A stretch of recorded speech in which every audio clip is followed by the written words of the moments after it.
Welcome to Haunted Histories, the show where I, your host Bob Morrison, talks about the alleged hauntings and amazing history of places around the Durham region. On today's episode, I'll be discussing the Whitby Courthouse Theatre, also known as the Whitby Centennial Building in Whitby, Ontario.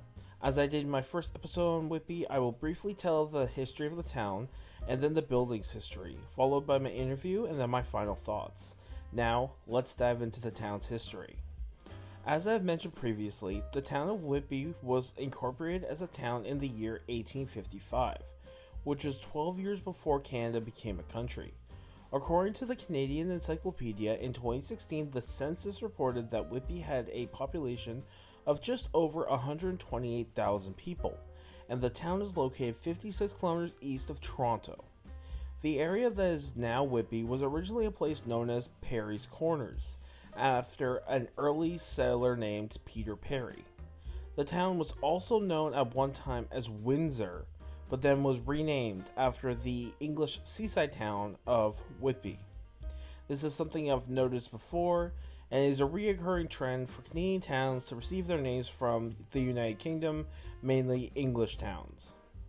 Whitby was a transportation hub during the 19th century, being a lakeside town, and having the Whitby Port Perry Railway running through town. Sadly though, as I have covered in my second episode, by the early 1870s, Whitby was no longer a hub, as the City of Toronto and the City of Oshawa had taken over the majority of labor work in the area. Whitby still has an industrial section, but is much smaller now. Whitby is home to a pharmaceutical company and a steel mill company, as well as there is a 34,000 foot Amazon delivery center in Whitby now. Although Whitby is not the transportation hub anymore, it is home to the Durham region headquarters as well. Whitby has a GO station for both trains and buses on Brock Street, where it's located, right by Highway 401, or as it's also known, the Highway of Heroes. It has 3 public libraries, one of which being in Brooklyn, Ontario, which is a village inside the town of Whitby. I know it's kind of weird, but that's just how it works. With the biggest of all 3 being called the Central Library, which is located on Dundas Street, which, along with Brock Street, are 2 of Whitby's main roads. Now I will discuss the building's history. Although the building has been around for over 100 years, its history is short. The Centennial Building was also known once as the Ontario County Courthouse. Whitby was once a county town, as noted in Brian Winter's books, Whitby Chronicles of a County Town. According to historicplaces.ca, the original county courthouse was constructed between 1853 to 1854. The courthouse was associated with Ontario County as, quote, its judicial, administrative, and government offices from 1854 to 1964, end quote.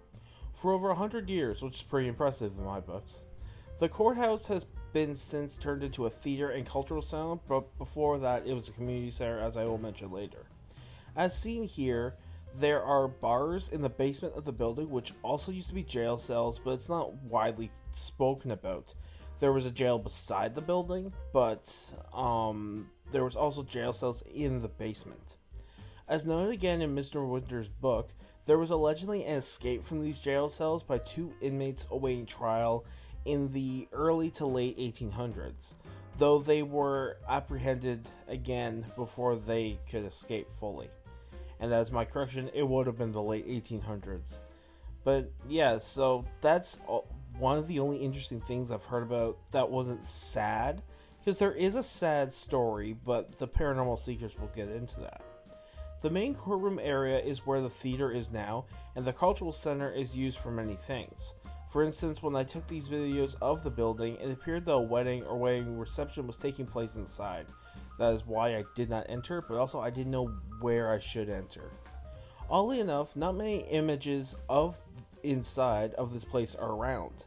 I know that there has been some renovations on the buildings, including this building, the County Registry Office, which went under renovations from around 2016 to 2018, as my high school, Henry Street High School, is nearby, and I would often walk by while it was under renovations. As the Paranormal Seekers will tell us, this building is allegedly haunted, along with the Centennial Building, though I have no clue what the building is being used for now. It is still owned by the town of Whitby and is still used by the Chamber of Commerce. In this Durham Region article from 2016, it says, quote, Council recently directed staff to hire a contractor to undertake necessary renovations at the former Land Register office located at 400 Center Street South, and reported back in September regarding proposed uses, end quote. The building will be used as, quote, support council's downtown redevelopment goals, including the possibility of sharing the space with the Whitby Chamber of Commerce and / or Spark Center, end quote. I don't know what a Spark Center is. I would guessing that'd be like a youth center, but there was no information on that. I only focused on this building because while the theater is extremely interesting, this building is pretty cool too. It had a lot of renovation work done to it, but I have no clue what it's being used for. The courthouse's days as a courthouse may have been long, but there is no notable cases here other than the two men who may have escaped, but again, allegedly escaped because there's no near clear knowledge if it actually happened. Brian Winters talks about it in his book, but again, in the book too, it's like it's alleged that they escaped, but they don't really know.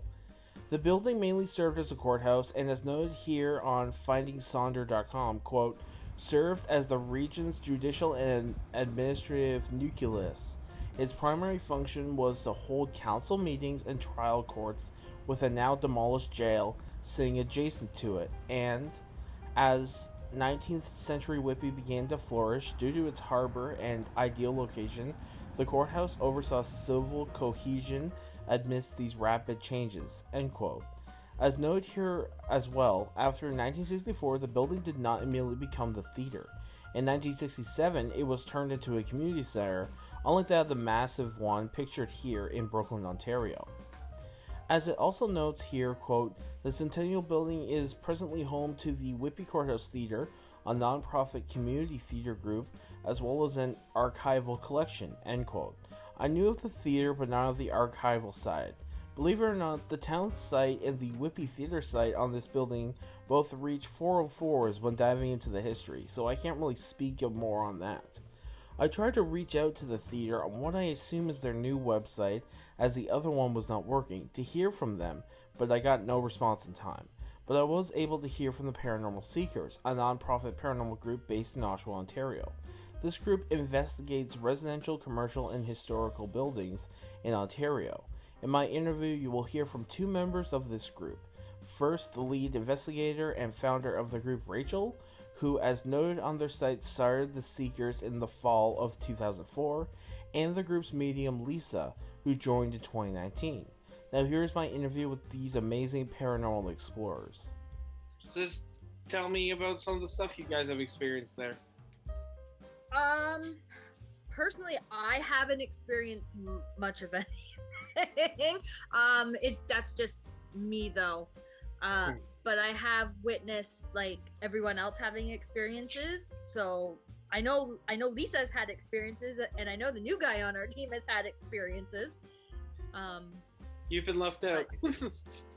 Yeah, always. Always. Everyone has experiences but me.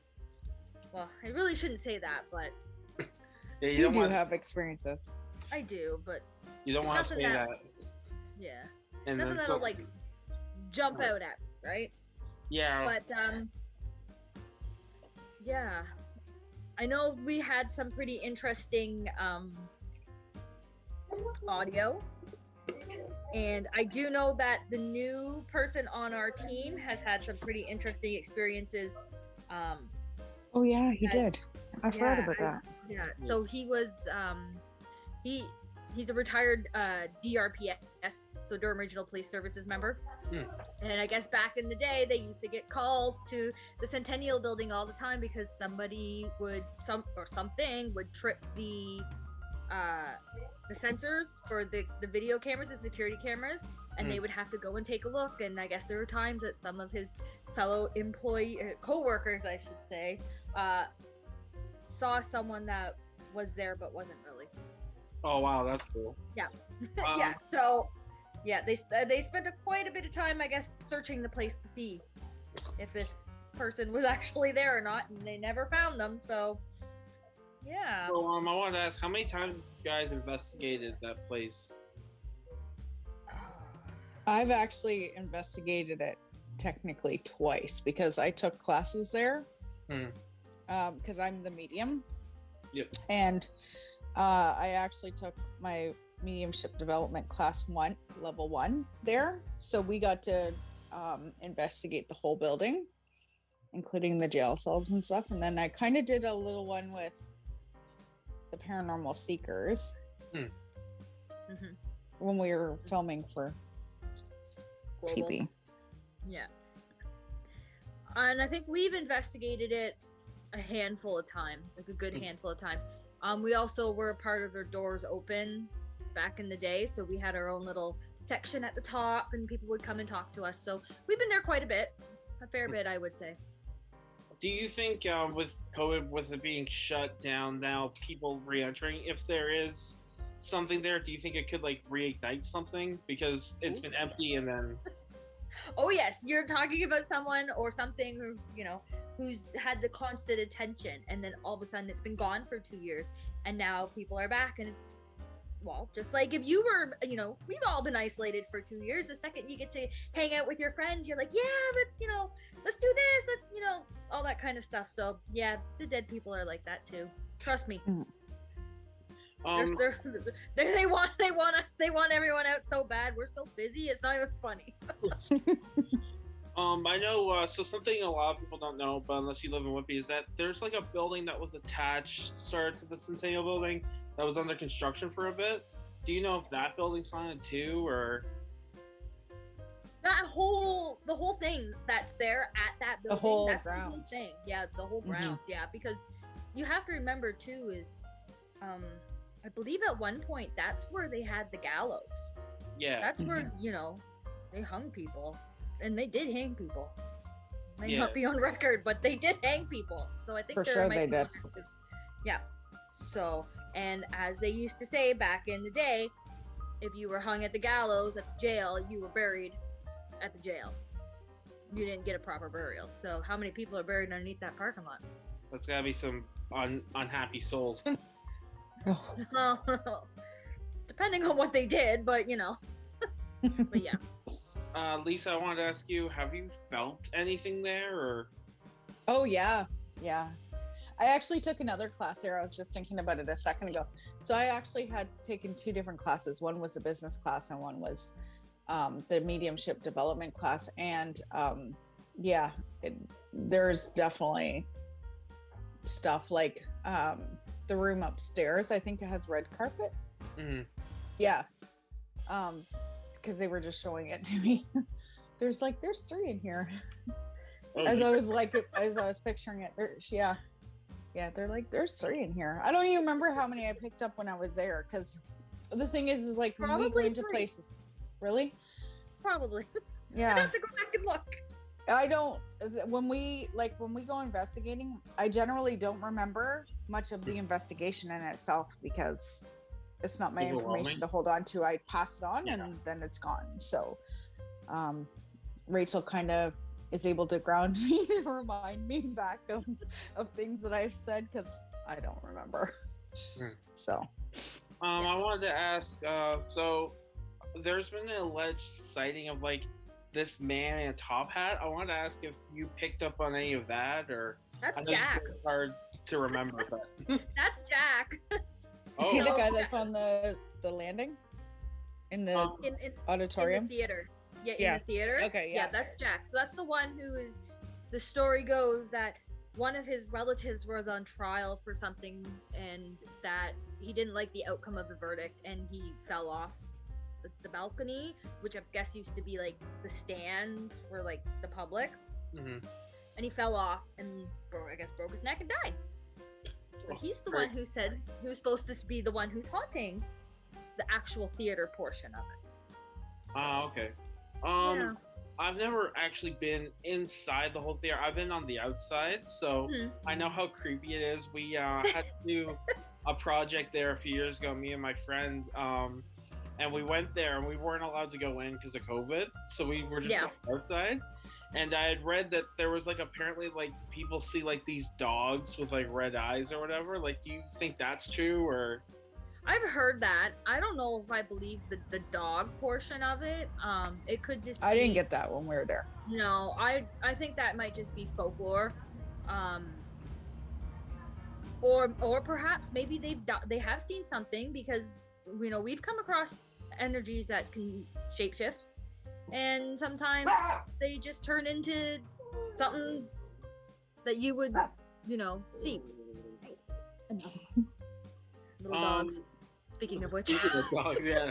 Yeah. So out of the whole building, do you think the theater part would be the most haunted, or like what is the most activity-based room? But because it used to be the old courtroom, that's why that was like the courtroom before they changed it. I think there would be a lot of residual energy there. Sorry, I didn't mean to cut you off, Rachel, but I think there's a lot of residual energy, and not necessarily haunting per se. Like I'd say there is a several, and when we were on the stage, there was I remember there being like near the door, there was something over there. Yeah. Jeez, okay. Yeah, because I remember growing up in Whitby, you'd see this building, you're like, oh, that's a creepy building, I wonder if there's ghosts there. And then I saw on your website that you're like, oh yeah, there is. I'm like, oh, wonderful. Oh yeah, there is. Yeah, you also have to remember too is that like most towns, especially ones that have a lot of like old history, there's tunnels, and yes, there are tunnels underneath the Whitby Centennial, and those tunnels went all the way to, I believe, what it was once called the military hospital, which is now known as Whitby Psych. I was gonna say to the lake, so yeah, there you go. So they went all the way down. Yeah. I'm speechless. I had no clue about that. Oh yeah, and they know where the tunnels were, in the courthouse, like in the Whitby Centennial Building. If they know where the tunnels were. Obviously, they're all bricked in, covered up, and all that, right? Since then, but yeah. So there's another underground highway for dead people. So I know you talked about Lisa. You had like you saw three spirits or so. Do they have names, or is it just Jack that has the name? I don't. When you asked me that, I heard the name Anna. I know the other two aren't giving up their names right now. But possibly if I go ahead. Sorry for being loud. Oh, you're fine. That's my 12-year-old. That's fine. Yeah, the other two aren't giving their names up, but I feel like they're both male. But I don't think they have anything to do with Jack. I think Jack's in a different part. Do you, even though he's on the second floor. Do you think there's any bad things in there? Because I know that's something everyone likes to hear is, oh, is there like a demon or whatever? Do you think it's that, or do you think it's just residual energy? Yeah, I don't get the feeling that there is negative. No, Sorry. there's probably like negative stuff that would have been discussed. And obviously, being a courthouse, of course there was going to be negative stuff. Would that energy stick behind? Possible. Has it? Maybe, but we've never come across it. Sorry, and I had to ask that.